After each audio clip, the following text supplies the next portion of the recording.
La semana pasada estuve en Portaventura y además de subirme en el Dragon Khan, que era una espinita que tenía clavada desde la otra vez que fui, cuando era pequeña y me dio demasiado miedo, pues además de eso me colé en el 13º Congreso de la Abogacía Española. Bueno, no me colé, me invitaron a dar una charla sobre Big Data en realidad. Pero imaginadme ahí rodeada de abogados y juristas, podría parecer que realmente me había colado.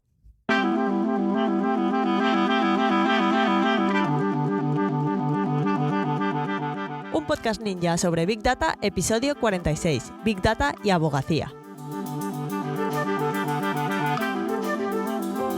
Muy buenos días y bienvenidos a un nuevo episodio de un podcast ninja sobre Big Data. El podcast en el que hablamos de analítica de datos, de machine learning, de inteligencia artificial y de todo lo relacionado con el Big Data y el mundo de los datos.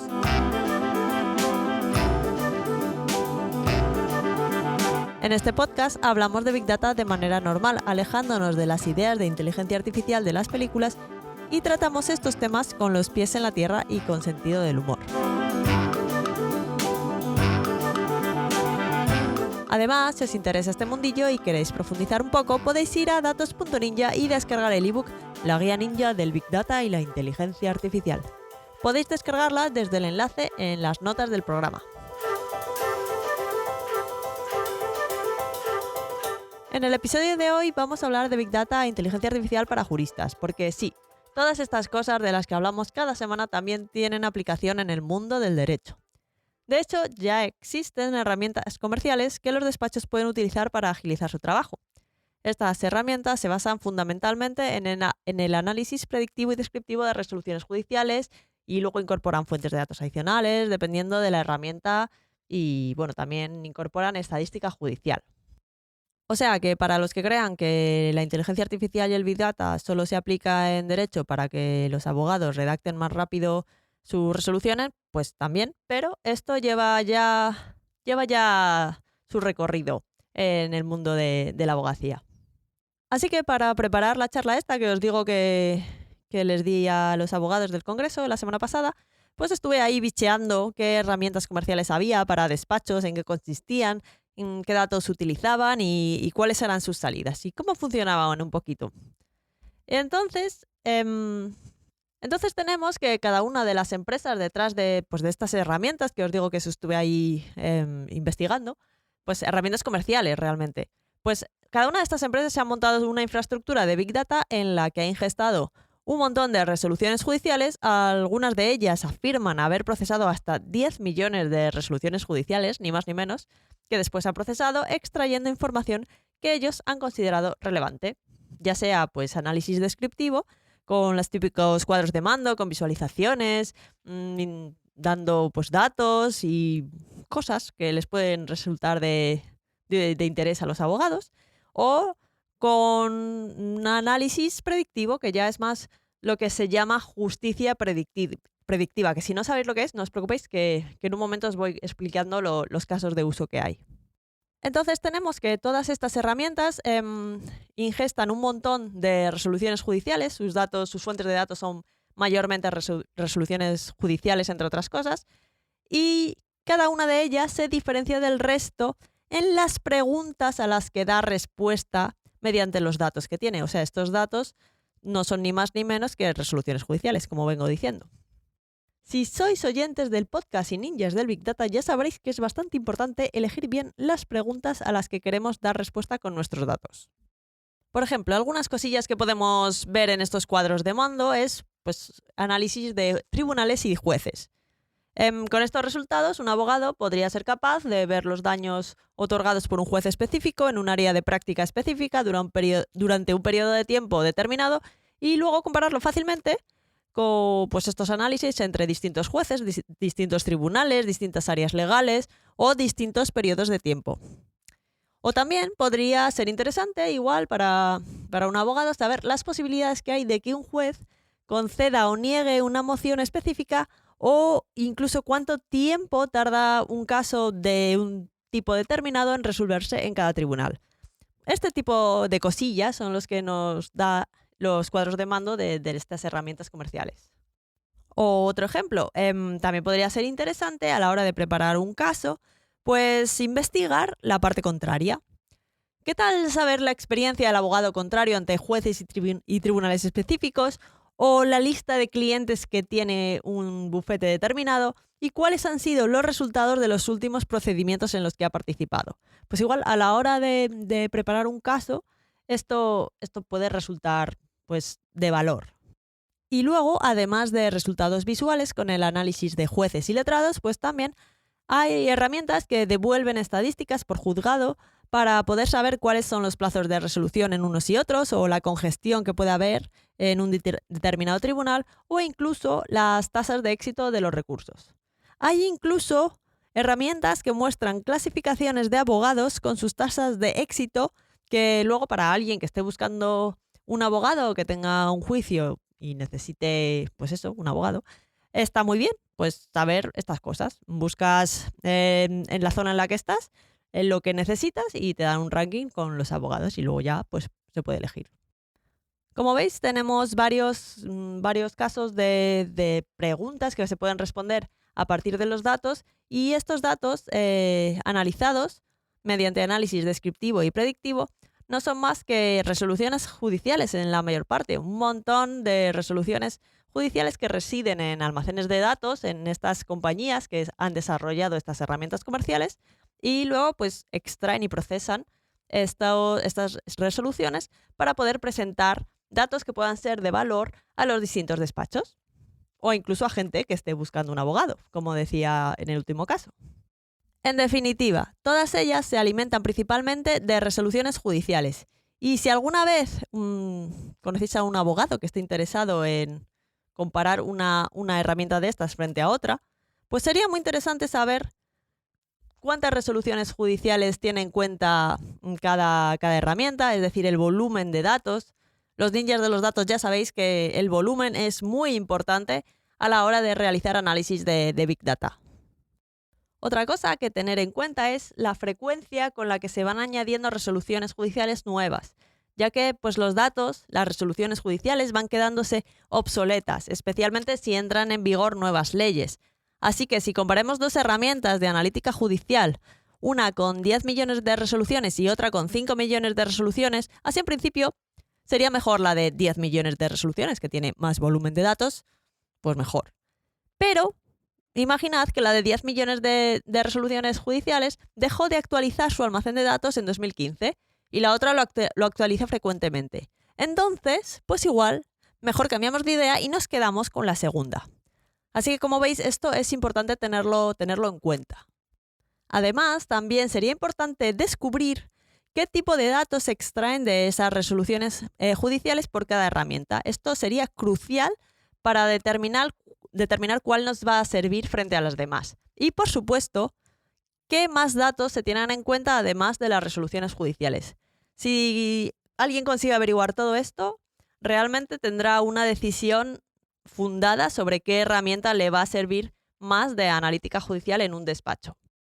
Fijaros que he mencionado puntos importantes a tener en cuenta sobre los datos antes que tener en consideración los modelos de analítica, el aprendizaje automático o incluso los modelos de inteligencia artificial que haya detrás de estas herramientas, que por supuesto afectan, especialmente si son modelos de procesamiento del lenguaje natural que sean capaces de extraer datos más precisos a partir del texto de las sentencias. Imaginad un GPT-4 que extrae información de estas sentencias y luego la incorpora al almacén de datos. Eso sería súper potente a la hora de utilizar estas herramientas de analítica judicial. Pero incluso teniendo en cuenta todos estos modelos de analítica, aprendizaje automático, inteligencia artificial que haya detrás, muy importante, muy importante fijaros en los datos, en cuántos datos, en con qué frecuencia se actualizan, en qué datos específicamente se están procesando. Eso es fundamental para saber si esa herramienta es útil o sirve medio. Y bueno, estaba yo contándole estas cosas a la gente que vino a ver mi charla y claro, luego llegó el turno de preguntas.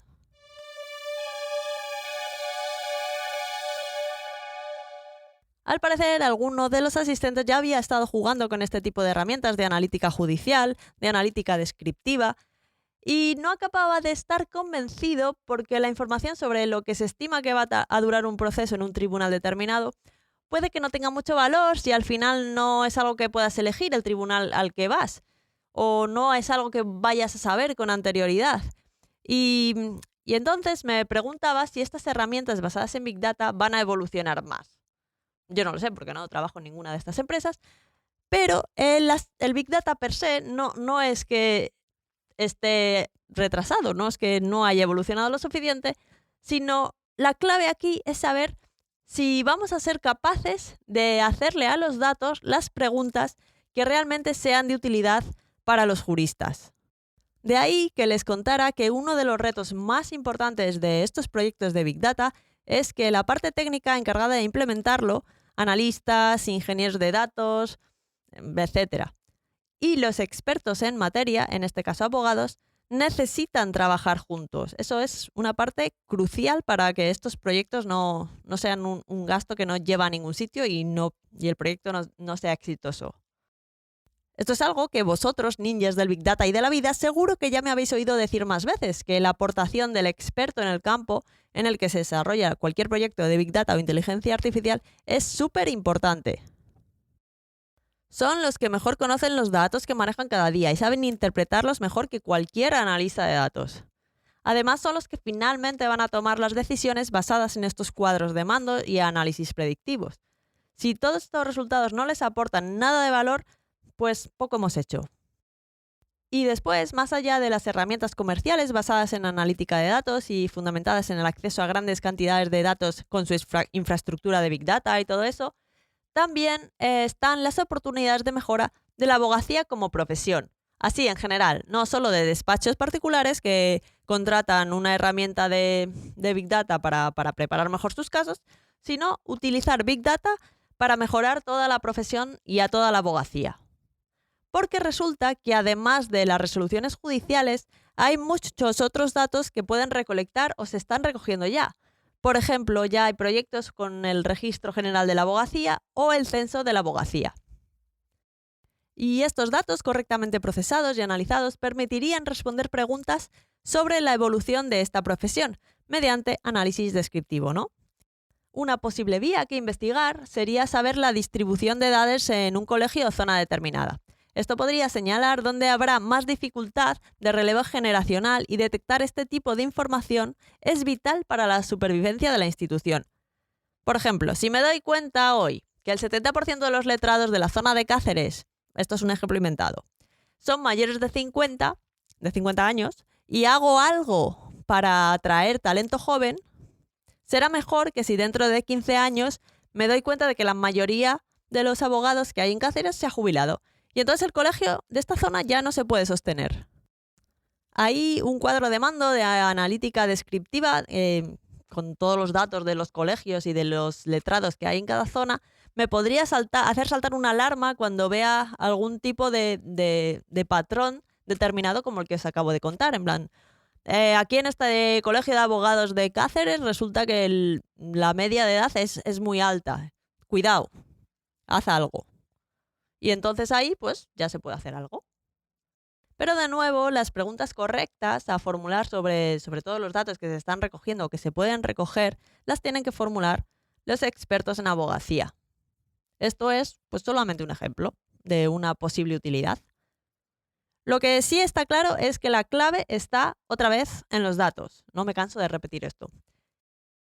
Imaginad que además del censo de la abogacía, pues, también hubiera una base de datos abierta que facilitara el acceso a la información deontológica pues de los casos.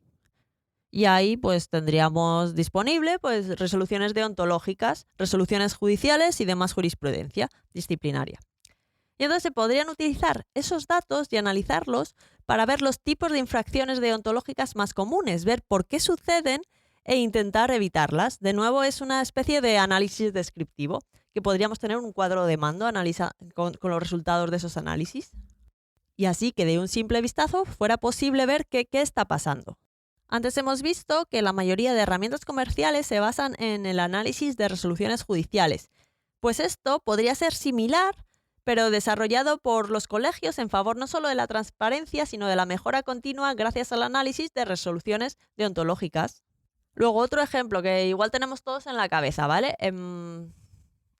La justicia, no sé si es impresión mía o está ahí en el imaginario colectivo, es una cosa que es algo lento. Si te denuncia alguien y entras en un proceso judicial, vete tú a saber cuánto tiempo vas a estar ahí. Entonces, tal vez, escondida entre los datos de los volúmenes de trabajo de los colegios, igual está ahí la respuesta para saber dónde y cuándo se producen cuellos de botella e ineficiencias que hacen que la justicia sea realmente lenta. Y si supiéramos dónde están o cuándo van a suceder, tal vez se podrían prevenir qué refuerzos serían necesarios para evitar estos colapsos en la justicia. Y así que todo el mundo no pensará que la justicia es algo lento. Esto sería una aplicación directa de análisis predictivo. Aquí estamos prediciendo cuándo la justicia va a colapsar. Y entonces, antes de que suceda, ponemos medidas. Así que si hay algún abogado en la audiencia, los juristas sois los que conocéis los datos y sobre todo los que conocéis los problemas a los que se enfrenta vuestro colectivo. Imaginación al poder para formular las preguntas adecuadas que permitan obtener valor de los datos, de los disponibles en despachos y colegios, de los datos públicos o de los que sea posible obtener. Y lo mismo también aplica para cualquier otra profesión, porque lo importante es estar muy atentos para ser capaces de identificar las preguntas de las que podría obtener información de valor gracias a los datos que tengo disponibles o los que puedo ser capaz de recolectar, ya sea abogado o sea lo que sea.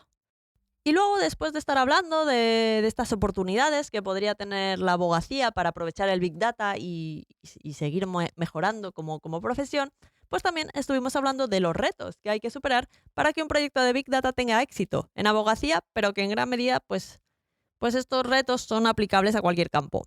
Uno de ellos es un reto muy grande y muy común, que son los silos de datos, porque se recogen datos, sí. En el caso de abogacía tenemos el Consejo General del Poder Judicial que recoge datos, el Ministerio de Justicia recogiendo datos, también las comunidades autónomas con competencias transferidas recogen datos, la Fiscalía General del Estado también recoge datos, el Consejo General de la Abogacía recoge datos. Los 83 colegios de abogados recogen cada uno sus datos. Y si estos datos pues, no se comparten, no hay Big Data, o al menos el Big Data no será todo lo potente que podría llegar a ser. Estos son los llamados silos de datos, debido fundamentalmente a la fragmentación en las competencias que impiden que esos datos sean accesibles desde un único punto, que estén consolidados, pues hace que el proyecto de Big Data sea un poco de juguete y pierda gran parte de su capacidad, de sacar valor de esos datos. Al final, cada conjunto de datos en su lugar, en su almacén de datos, aislado. No se puede usar, no hay como visión de conjunto, no se pueden sacar patrones que tengan una visión de conjunto de todos los datos consolidados cuando existen estos silos de datos. Y luego está el tema de la regulación. En marzo de 2019 en Francia se aprobaba la ley para la reforma de la justicia. Resulta que en 2019 ya existían y se aplicaban estas herramientas de análisis descriptivo y justicia predictiva que os he comentado antes para analizar resoluciones judiciales y que obtenían información sobre patrones que obtenían en esos datos, ¿no? O sea, 2019, estamos en 2023, pues ya existían. Ah, por cierto, si queréis saber más sobre los tipos de análisis de datos, del predictivo, el descriptivo y todas estas cosas, podéis escuchar el episodio 6 de este mismo podcast que encontraréis enlazado en las notas del programa. Bueno, pues uno de los resultados que pueden devolver estas herramientas es el patrón de comportamiento de un juez determinado. Y en Francia estaban viendo cómo había jueces que rechazaban muchas peticiones de asilo de extranjeros frente a otros jueces que aprobaban casi todas, y todo ello en el mismo tribunal. Entonces, claro, aprobaron esta ley, y esta ley prohíbe evaluar, analizar, comparar o predecir las prácticas profesionales reales o supuestas de los jueces. Pues esta parte ya no nos sirve, por lo menos. Hay que cerrar. Claro, esta ley lo que intentaba evitar era el establecimiento de estrategias de elección de jurisdicción y todas las derivadas que os podáis imaginar que alteraban el funcionamiento de la justicia según ciertos magistrados. Pero claro, también es una ley que no favorece del todo la transparencia, porque si hay un juez que está demostrando de manera consistente un comportamiento sesgado, pues igual es conveniente señalarlo para que pueda ser corregido, no sé. Hay bastantes derivadas a tener en cuenta y me interesa vuestra opinión. Os voy a dejar una cajita para que me la contéis, vamos, si queréis, en Spotify. En Spotify encontraréis la cajita y si os apetece, pues me decís qué opináis sobre esto. Y luego, más allá de este tipo de leyes, que de momento esta en concreto aplica en Francia, está el tema de la regulación. Muy importante tanto para crear como para interpretar la regulación es que se entienda al menos los principios de cómo funciona la tecnología. Y no hablo de abogados que sepan programar, que por otro lado, ¿por qué no? Sino de entender lo básico sobre qué hay detrás de los modelos analíticos de Big Data o cómo funciona ChatGPT. Que por cierto, también tenemos un episodio del podcast sobre cómo funciona ChatGPT, el episodio 28. Os dejo también el enlace en las notas del programa. Está claro que necesitamos más abogados ninjas del Big Data y de la inteligencia artificial. Y bueno, eso es todo por hoy. Desde aquí, muchas gracias a todos los que estuvisteis en la charla del Congreso. Espero que os gustara y que aprendierais algo de valor, como hoy. Y si es así, no olvidéis dejar un me gusta, algún comentario en iVoox o una valoración de 5 estrellas del podcast, en Apple Podcasts, en Spotify, en Google Podcasts o donde quiera que estéis escuchando esto. Y si tenéis cualquier duda o pregunta, recordad que podéis contactar conmigo a través del formulario de contacto en la web datos.ninja/contactar o podemos seguir la conversación en datos.ninja/Twitter.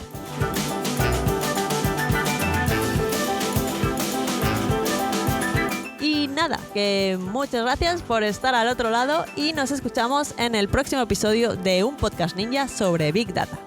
¡Feliz semana y hasta el próximo episodio!